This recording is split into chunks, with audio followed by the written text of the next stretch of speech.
حضرت صلی اللہ علیہ وسلم نے فرمایا، بے شک تو جو کچھ خرچ کرے اور اس سے تیری نیت اللہ کی رضا حاصل کرنی ہو تو تجھ کو اس کا ثواب ملے گا، یہاں تک کہ اس پر بھی جو تو اپنی بیوی کے منہ میں ڈالے۔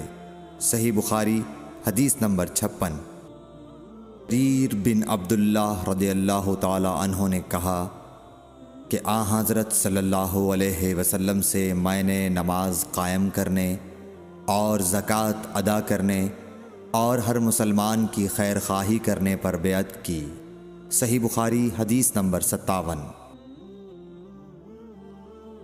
جس دن مغیرہ بن شعبہ حاکم کوفہ کا انتقال ہوا تو جریر بن عبداللہ رضی اللہ تعالی عنہ خطبے کے لیے کھڑے ہوئے اور اللہ کی تعریف اور خوبی بیان کی اور کہا، تم کو اکیلے اللہ کا ڈر رکھنا چاہیے، اس کا کوئی شریک نہیں، اور تحمل اور اطمینان سے رہنا چاہیے اس وقت تک کہ کوئی دوسرا حاکم تمہارے اوپر آئے، اور وہ ابھی آنے والا ہے۔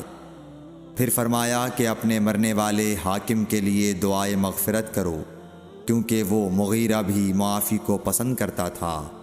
پھر کہا کہ اس کے بعد تم کو معلوم ہونا چاہیے کہ میں ایک دفعہ حضرت صلی اللہ علیہ وسلم کے پاس آیا اور میں نے عرض کیا کہ میں آپ سے اسلام پر بیعت کرتا ہوں۔ آپ نے مجھ سے ہر مسلمان کی خیر خواہی کے لیے شرط کی، پس میں نے اس شرط پر آپ سے بیعت کر لی۔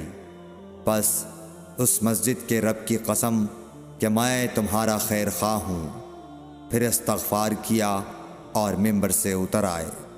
صحیح بخاری حدیث نمبر 58۔